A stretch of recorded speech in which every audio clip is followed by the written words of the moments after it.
నమస్తే BCN news తో మీ ముందున్నది ఆనంద్ రాజ్ కుమార్. ఈనాటి వార్తల్లోని ముఖ్యాంశాలు. భీమవరంలో విద్యార్థులకు పాఠ్య పుస్తకాల పంపిణీ.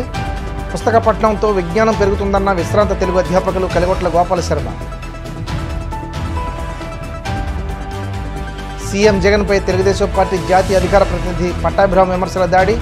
ఈ ఎన్నికల్లో జగన్ కు ఓటమి తప్పదంటూ జోస్యం. వైభవంగా పాలకొల్లు క్షీరరామలింగేశ్వర స్వామి కళ్యాణ మహోత్సవం. ఆకట్టుకున్న ఉల్లంపర్రు గణ సహస్ర భజన మండలి భక్తి గీతాలు. అమలాపురం వైసీపీ ఎంపీ అభ్యర్థిగా రాపాక నామినేషన్. విశేష సంఖ్యలో హాజరైన పార్టీ నాయకులు, కార్యకర్తలు. ప్రపంచ పుస్తక దినోత్సవాన్ని పురస్కరించుకుని విజ్ఞాన వేదిక సేవా సంస్థ ఆధ్వర్యంలో భీమవరం 1 టౌన్లోని పొట్టి శ్రీరాములు బాలికోన్నత పాఠశాలలో 9వ తరగతి విద్యార్థినులకు పెద్ద బాలశిక్ష పుస్తకాలు పంపిణీ చేశారు.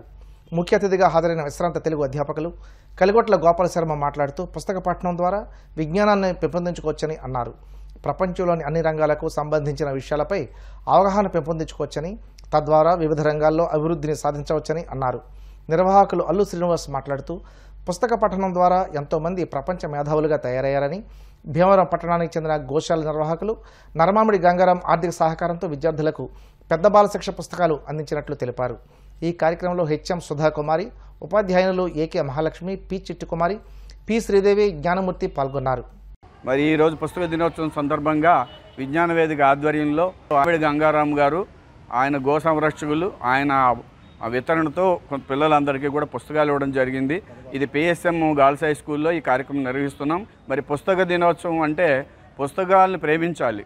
పుస్తకాలు మనకి ఎంతో విజ్ఞానాన్ని ఇస్తాయి.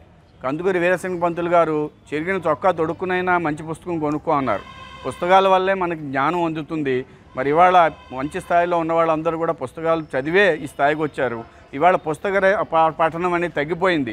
ఈ టీవీలు తర్వాత నెట్లో వచ్చిన తర్వాత నెట్లో సెర్చ్ చేయడం తప్ప పుస్తకాలు చదవట్లేదు ఎవరు.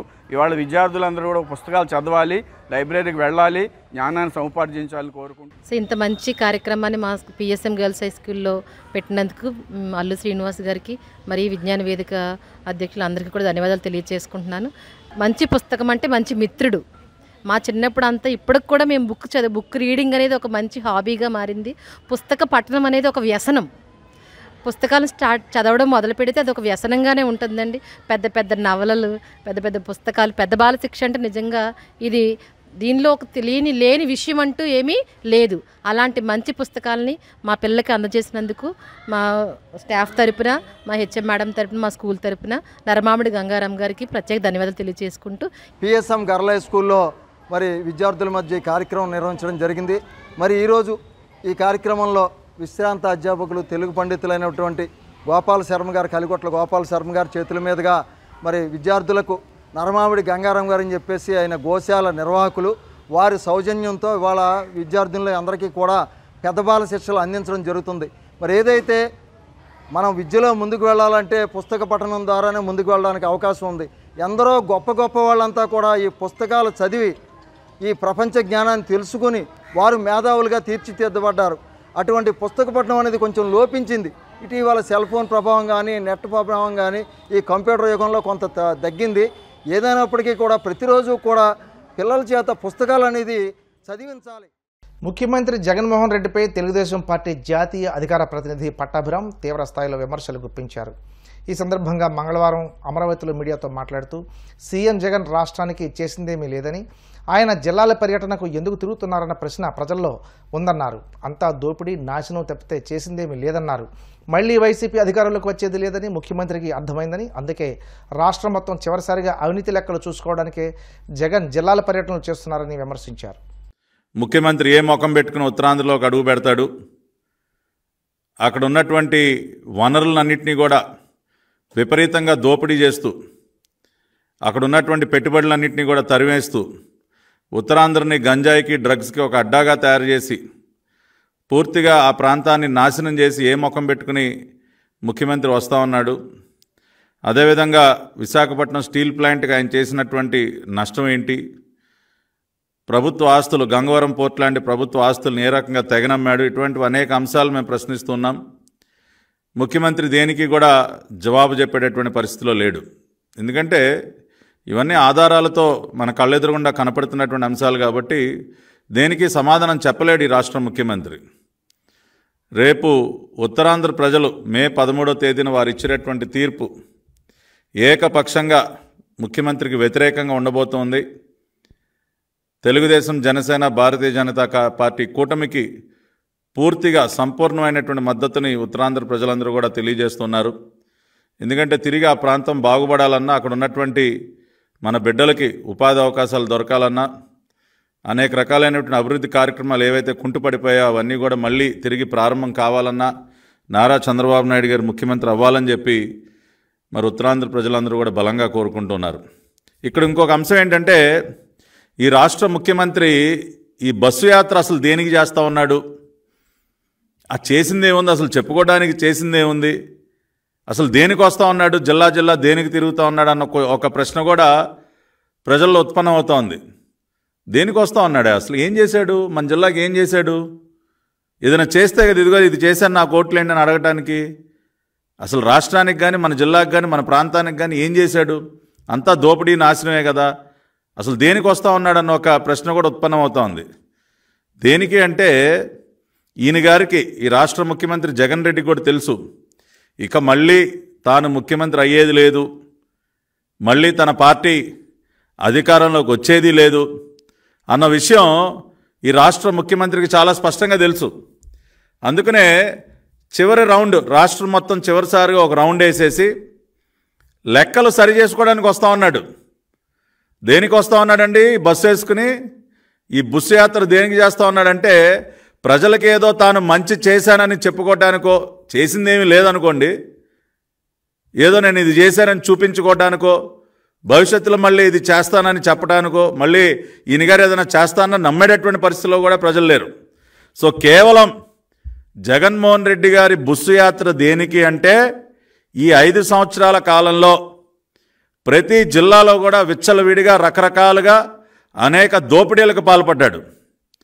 అది శాండ్లో కానివ్వండి, లిక్కర్లో కానివ్వండి, మైనింగ్లో కానివ్వండి, భూముల్లో కానివ్వండి, భూ కబ్జాల్లో కానివ్వండి, ఇట్లా రకరకాలుగా ఆయన చేయనటువంటి అవినీతి కార్యక్రమం లేదు. విశాఖ జిల్లా పెందుర్తి నుండి మరోసారి పోటీ చేసే అవకాశం లభించడం ఆనందంగా ఉందని ఉమ్మడి అభ్యర్థి పంచకర్ల రమేష్ అన్నారు. పరవాడలోని ఎకోనో హోటల్లో ఉమ్మడి బీజేపీ, టీడీపీ, జనసేన పార్టీల అభ్యర్థి పంచకర్ల రమేష్ మీడియాతో మాట్లాడుతూ ఎమ్మెల్యేగా మరోసారి గెలిపిస్తే ఎంపీ అభ్యర్థి సీఎం రమేష్తో కలిసి పెందుర్తి నియోజకవర్గ అభివృద్ధికి కృషి చేస్తానని అన్నారు. రాజకీయాల్లోకి వచ్చిన తరువాత తన ఆస్తులను అమ్ముకొని వ్యాపారాలను నష్టపోయినట్లు తెలిపారు. రాజకీయాల్లోకి వచ్చి కూడబెట్టాలనే ఉద్దేశం తమకు లేదని, ప్రజలకు మంచి చేద్దామనే ఉద్దేశంతోనే రాజకీయాల్లోకి వచ్చినట్లు తెలిపారు. 2 సార్లు అధికార పార్టీలోనే ఎమ్మెల్యే అయ్యారు 10 సంవత్సరాలు కూడా. కానీ ఎప్పుడు కూడా ప్రజా వ్యతిరేక నిర్ణయం కానీ, నా సొంత లాభం కానీ చూసుకున్న రాజకీయాలు చేయలేదు. అందుకే నన్ను విమర్శించే వాళ్ళు కూడా నేను నష్టపరుచుకున్నానేమో తప్ప, నా ఇంటి నుంచి తెచ్చి రాజకీయాల్లో పెట్టాను తప్ప, నియోజకవర్గం నుంచి సంపాదించుకెళ్ళి ఇంట్లో పెట్టింది అయితే ఏమీ ఉండదు. ఇది నిజం. అందుకని విలేకరులు మీ ఉద్యోగాల నుంచే మీరు బాధ్యత నిర్వర్తిస్తున్నప్పటికీ సమాజంలో మీది ఒక ముఖ్యమైన పాత్ర.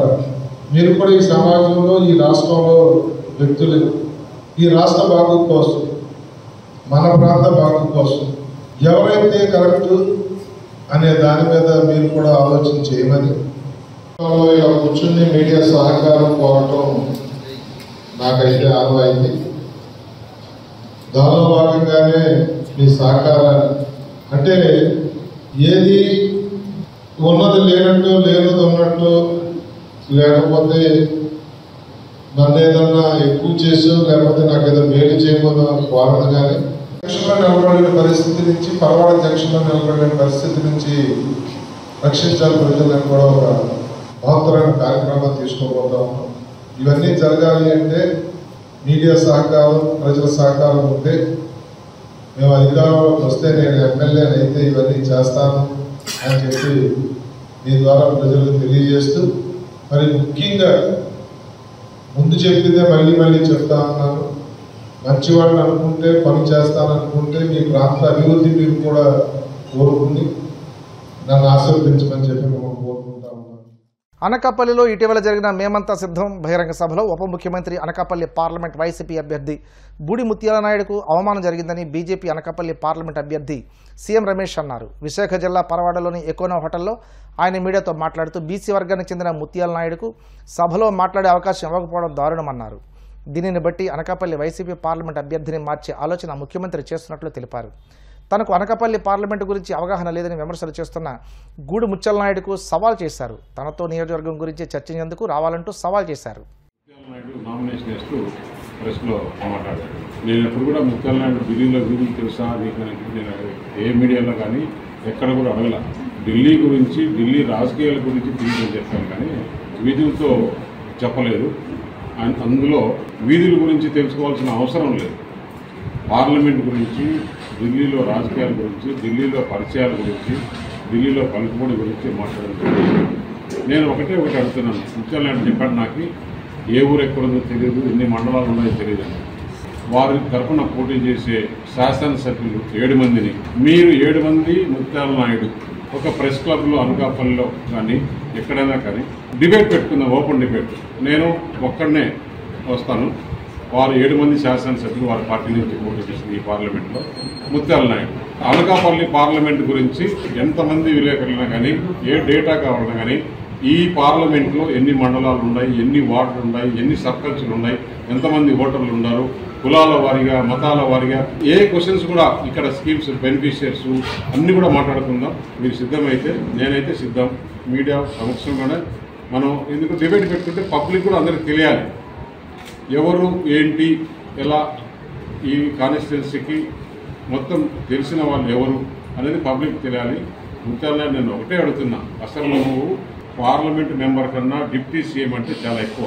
అటువంటి డిప్యూటీ సీఎం నువ్వు ఈ పార్లమెంటులో కనీసం అనకాపల్లి జిల్లాలో ఒక్క రోజైనా ఒక సమీక్ష చేసి మన జిల్లాలో సమస్యలు ఏంటి, నువ్వు ఉండే 7 మంది ఎమ్మెల్యేలతో ఎప్పుడన్నా కానీ ఒక సమావేశం పెట్టి మన జిల్లా గురించి ఏ విధంగా చేయాలి, ఏ విధంగా డెవలప్ చేయాలి, ఈ రోడ్ల పరిస్థితి ఏంటి, ఇక్కడ డ్రింకింగ్ వాటర్ పరిస్థితి ఏంటి, స్కూళ్ళ పరిస్థితి ఏంటి, ఇక్కడ విద్యారంగం ఎట్లుంది, వైద్య రంగం ఎలా ఉంది, లేకుంటే రైతులు ఏ విధంగా ఇబ్బందులు పడుతున్నారు, ఒక్క సమావేశంలో నువ్వు మాట్లాడింటే ఎక్కడన్నా ఉంటే ఆ ప్రూఫ్ చూపిస్తే చాలు.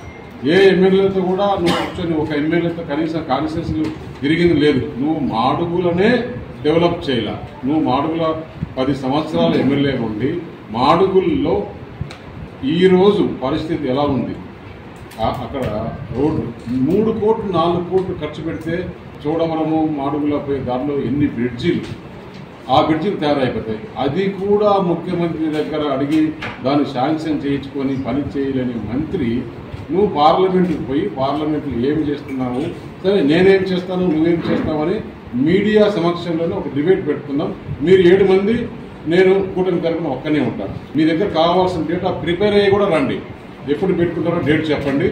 బట్ ఈ పార్లమెంట్ ఎలక్షన్ లోపలే జరగాలని చెప్పేసి నా మనవి. దీంట్లో మీడియా వాళ్ళు కూడా నన్ను క్వశ్చన్లు అడగచ్చు, బూడి ముత్యాలను క్వశ్చన్లు అడగచ్చు, వాళ్ళ 7 మందిని అడగచ్చు. బట్ వాళ్ళ 7 మంది ప్లస్ 8 మందికి నేను ఒక్కనే సమాధానం చెప్తాను. ఫుల్ డేటా పాపులేషన్ కాడ నుంచి గవర్నమెంట్ ఇచ్చింది, సెంట్రల్ గవర్నమెంట్ ఎన్ని స్కీమ్స్ వస్తున్నాయి, దాంట్లో ఈ కాన్స్టిట్యున్సీలో ఎంత బెనిఫిషియర్స్ ఉన్నారు, కాన్స్టిట్యున్సీ వైజ్ కావాలంటే తీసుకుందాం, మండల వైజ్ కావాలంటే తీసుకుందాం, ఎంటైర్ పార్లమెంట్ కావాలంటే కూడా తీసుకుందాం. దేనికైనా రెడీగా సిద్ధంగా ఉంటాను. అంత ప్రిపేర్ అయ్యి వచ్చిన నన్ను అనకాపల్లికి వచ్చినప్పుడే. ఇప్పుడు కాసేపు ప్రకటనలు.